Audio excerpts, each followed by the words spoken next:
Paper Towns by John Green. Another young adult book. I picked it up in a charity shop because I've read Faulty the Stars by John Green, and I loved it. And it's nice sometimes to read young adult books as a change to the other stuff that I read. It's about Quentin, and we refer to it's always referred to as Q in the book, and Margot. And she's always referred to in her full name as Margot Roth Spiegelman. Quentin has unrequited love for her. He, as he says on the blurb, I was incontestably in love with her. She was absolutely unprecedented in every way. It's the story of his love for her. They're both. It's a setting. They've just finishing school. They're about to graduate, and it's about 3 weeks before the end of term.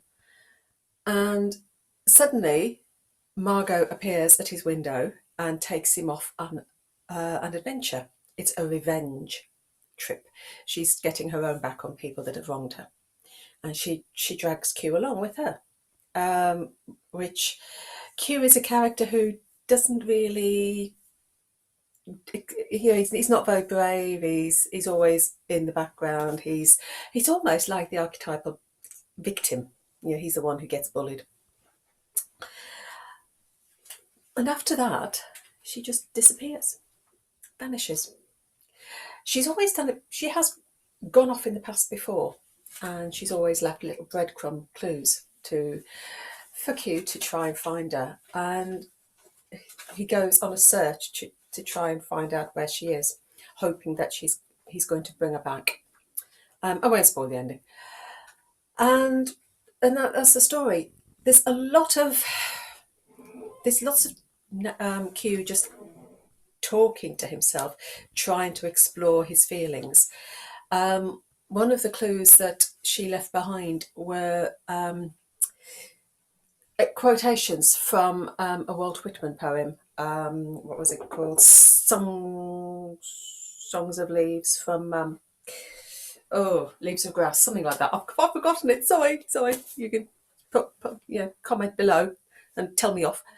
And it's a lot of his thoughts and what can he pick up from reading this poem about Margot.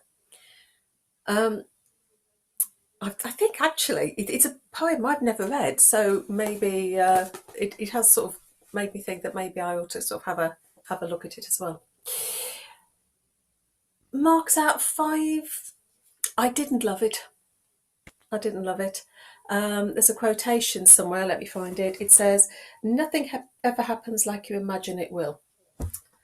That's what Margot says to Quentin.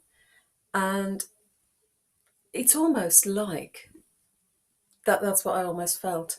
Paper towns are, just to explain, they are towns that were going to be developed. There's a spot on the map that were going to be developed, but then they never got developed. So they're paper towns. And yeah, I was a little bit disappointed after reading Faulty My Stars. I didn't love it, but maybe I'm the wrong age. Maybe if I was a lot younger, I would have taken to it, because it is about teenage life and almost like a rites of passage. Anyway, that is my review of Paper Towns. Let me know if you've read it, what you thought, and if you like the video and want to subscribe, just click the buttons below. Take care. Bye.